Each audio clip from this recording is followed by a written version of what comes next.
What if the world told you that you are finished, but your heart said you are not?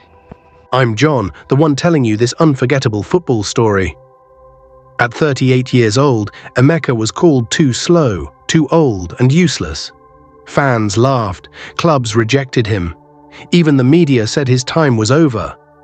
But what happened in the 89th minute changed everything. This is not just a football story. This is a story about belief. Emeka was 38 years old. One quiet evening, he sat alone in his house. The room was silent. Only the sound of the television filled the air. He was watching a sports program. On the screen, two analysts were talking about him.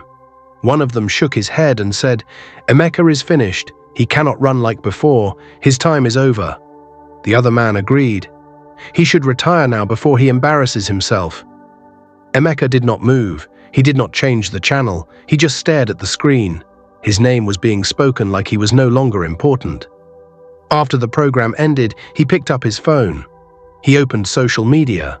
The comments were worse. He is too slow. He is old. He is blocking young talent.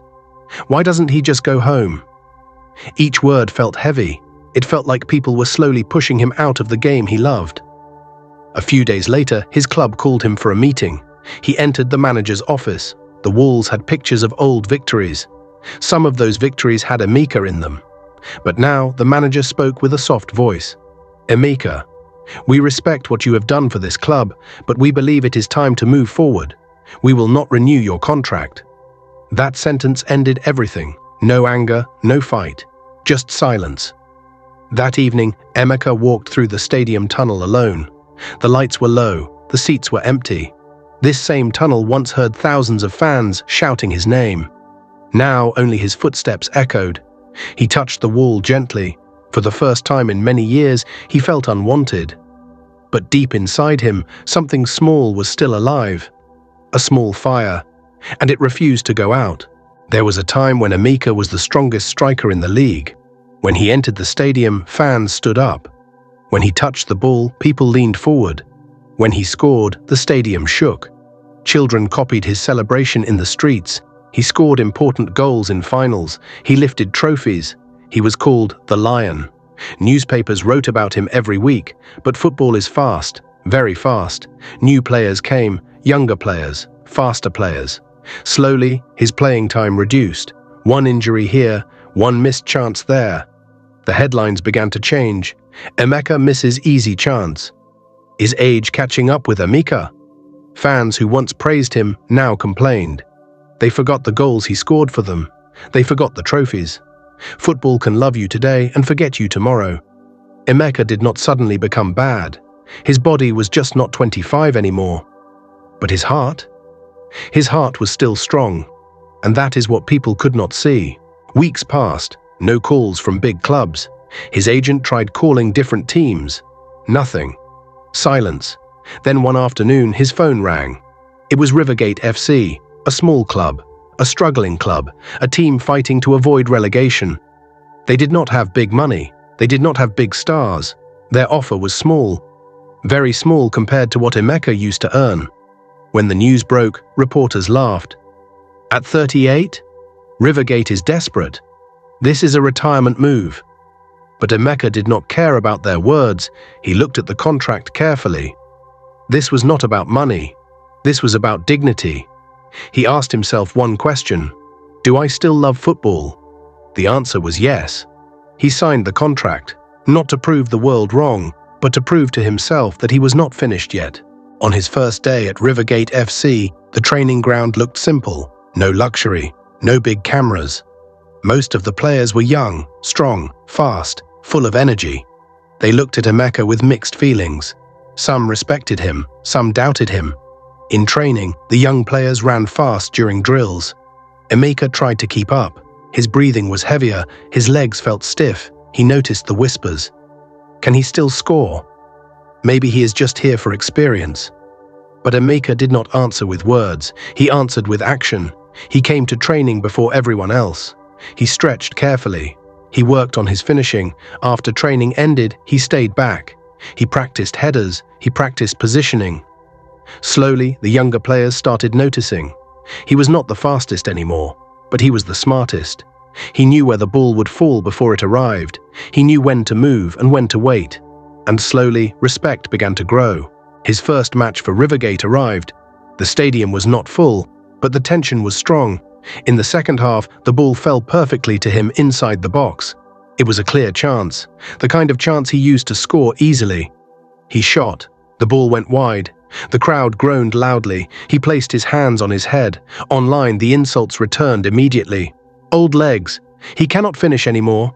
Why did they sign him? After the match, he went home quietly. He did not eat much. He sat alone in the dark. For a moment, doubt entered his mind. What if they are right? But then he remembered something. He had scored hundreds of goals in his career. One miss could not erase that. He stood up, and the next morning he trained harder. The hardest fight was not against defenders. It was against his own mind. Every morning before sunrise, Emeka woke up. While the city was sleeping, he was running slowly on the field. His knees hurt, his muscles were tight. At night, he placed ice on his legs.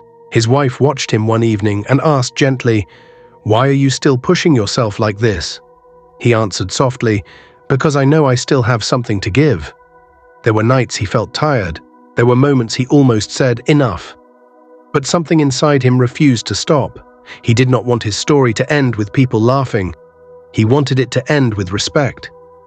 Something slowly began to change at Rivergate FC. Emeka stopped thinking only about himself. He began thinking about the team. During training, when a young striker missed a chance and looked frustrated, Emeka walked up to him. "Do not rush," he said calmly. "Football is about timing.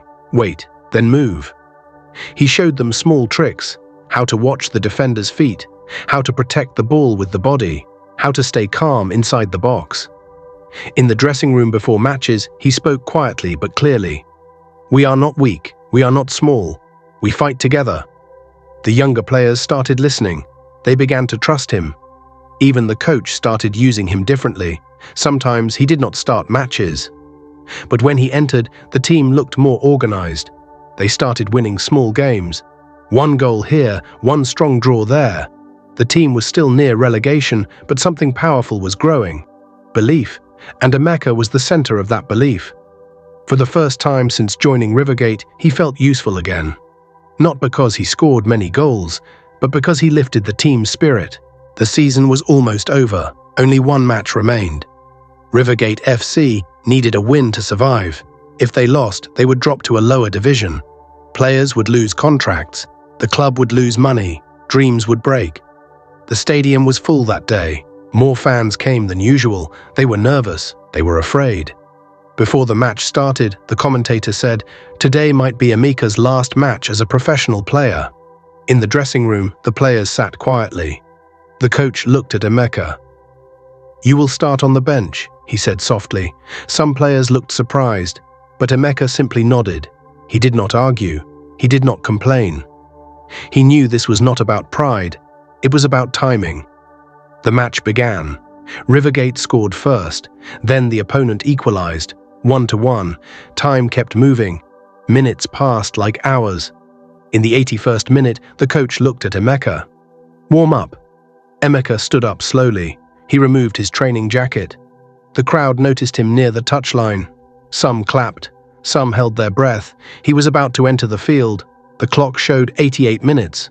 Rivergate still needed one goal. If the match ended 1-1, they would be relegated.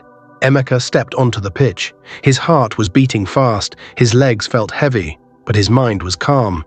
The ball moved quickly between players. The crowd was shouting. The stadium was shaking. Then, in the 89th minute, something happened. The young winger on the right side crossed the ball into the box. For a split second, everything felt slow. Emeka watched the ball carefully. He moved slightly between two defenders. He jumped. The defenders jumped too. The ball touched his forehead. It flew toward the goal. The goalkeeper stretched his hands, but he could not reach it. Goal. For 1 second, there was silence. Then the stadium exploded. People screamed. People cried. Teammates ran toward him. The young players hugged him tightly. The scoreboard showed 2-1. Rivergate was safe. The same man they called finished had just saved the club. It was the 89th minute, and it was his moment. When the final whistle blew, some players fell to the ground in tears. Fans were chanting, "Emeka, Emeka, Emeka." The next day, newspapers changed their words, from finished to legend, from too old to hero. Interviews followed. Reporters asked him, "How does it feel to silence your critics?" Emeka smiled gently. "I did not fight them," he said. "I fought myself." A week later, he called a press conference. He stood in front of microphones. "This was my last season," he said calmly. "I wanted to finish strong, and now I have peace." The room became quiet. He did not retire because people pushed him out. He retired because he chose the right moment. He left the game with respect.